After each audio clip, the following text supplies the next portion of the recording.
This news update is brought to you by...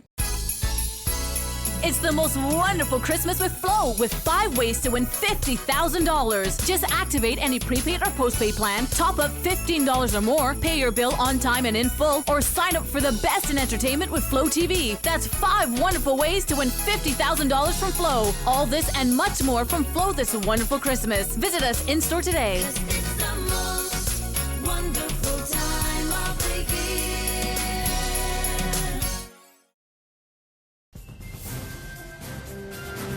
December the 30th, 2016, and this is your Barbados Today afternoon update. I'm Emmanuel Joseph. Thanks for joining us. We begin with news that the guilt of overindulging this Christmas season has already begun to take its toll on Barbadians, as gyms are reporting increased bookings for the month of January. For most businesses, the first month of the year represents the big lull after the financial windfall of the Christmas season. However, for gyms and fitness centers, the reverse seems to be true. Owner of the Fitness Zone Gym at Hastings Plaza Christchurch, Andre Cordis, said that enrollment at his gym has increased by 50%, and calls from persons interested in starting their weight loss program next month have not stopped. The thousands of Digicel customers here will have to pay more for the service from early next year. The Irish telecommunications company has announced a hike in its mobile and data rates for customers in Barbados. In a statement released on its website, the company also said it will no longer be absorbing the increase in value-added tax, VAT, which was implemented by the government last year. This after Chief Executive Officer Connor Looney had reported last February that the phone company has seen a rise in its customer base since announcing on January 8, 2016, that it would absorb the additional 4.5% VAT on mobile phone use.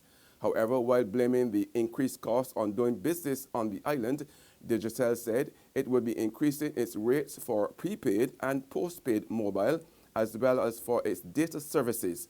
The changes to the prepaid rates take effect on January 3, 2017, and those for postpaid on February 1st, 2017. Sagicor's recent upgrade by international rating agency Standard & Poor's is being seen as a bittersweet outcome. Now, after Sagicor was relocated to Bermuda in June this year, its US $320 million unsecured notes enjoyed a jump in ratings from B to BB. For the economist Ryan Strawn, this means that all is not well in Barbados when companies have to relocate in order to get upgraded. It's good for Sagicor and Sagicor policy holders, but I think that when we reflect on the impact that has on the business environment in Barbados in particular, and certainly as taxpayers, there is some concern, because obviously if companies have to, of necessity, domicile or relocate or whatever in order to have good access to capital markets, then that suggests then that the financial markets in Barbados obviously may be under some strain, which only reflects the poor fiscal management that has been undertaken so far, and coupled with the very poor monetary policy implementation by the central bank. So I think taken all together, it may be a positive thing for Sagicor, and it's, certainly shareholders are policy holders, but I think over the short to medium term, it's a signal that all is not well at all in Barbados. In sports now, West Indies all-rounder Dwayne Bravo will need surgery to repair damage to his left hamstring, meaning he will play no further part in the Melbourne Renegades Big Bash League campaign.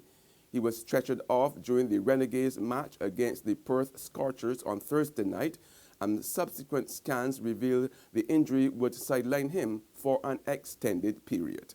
There's regional and international news after this short break. Get your paper, get your paper. Only $2.25, $2.20. Who? For what? That's Bear Stare News. I don't read about that on Barbados Today since last night. That can't only can't do. $2.20. Who?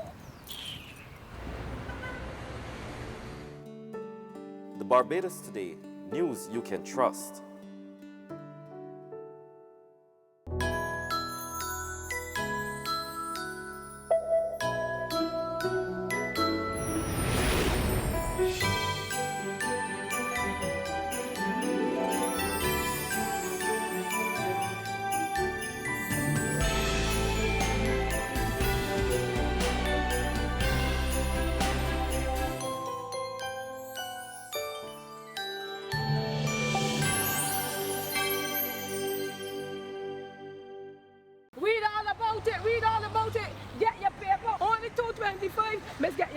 You again with that stale news from yesterday? I got the Barbados Today app on my phone and I just get my news for free. What do she? The Barbados Today, news you can trust.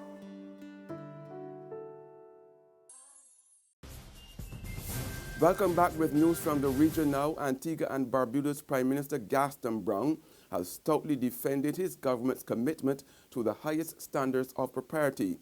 One diplomat has been relieved of his position, while Prime Minister Brown is waiting to hear from another before deciding on his fate. Brown provided an update as he responded to allegations that a member of his government received bribes to cover up corrupt activities of a Brazilian company. More in this Andy Liebert report. The very nature of Wednesday's engagement was a demonstration of the government's commitment to holding its senior officials to public scrutiny and the established standards of transparency and accountability. Prime Minister Gaston Brown revealed that his government was already acting proactively well before the most recent allegations were made public. In fact, the very case at hand, which involves Minil Bank, involves sharing of information when we did not even have the legal authority so to do.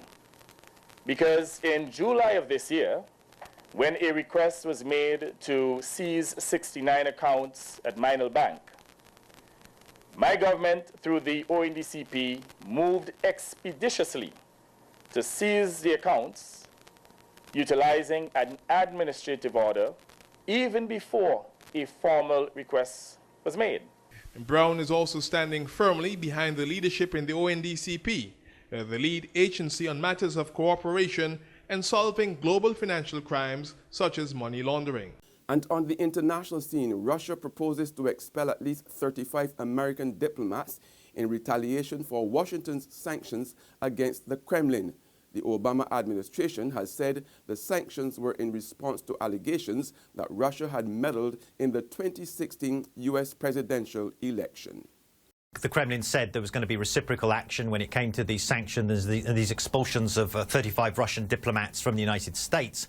And that's exactly what they've done, sort of man for man. They've expelled 31 U.S. diplomats, or they're proposing to expel 31 U.S. diplomats from the Russian embassy in Moscow and another 4 diplomats from the consulate in St. Petersburg, obviously bringing to 35 the total, the exact number that was expelled from the United States. They've also closed down the Russian embassy dacha, which is a country house which is used for outside of Moscow, which is used for cultural purposes by the U.S. embassy. They often have barbecues in the summer there, for instance. That's been closed down as well, and that's also a response to the closing down of holiday homes in the United States that belong to the Russian state of the embassy in Washington and the United Nations delegation as well. And so there has been an almost exact tit-for-tat response on this. The question is, will it escalate further from here?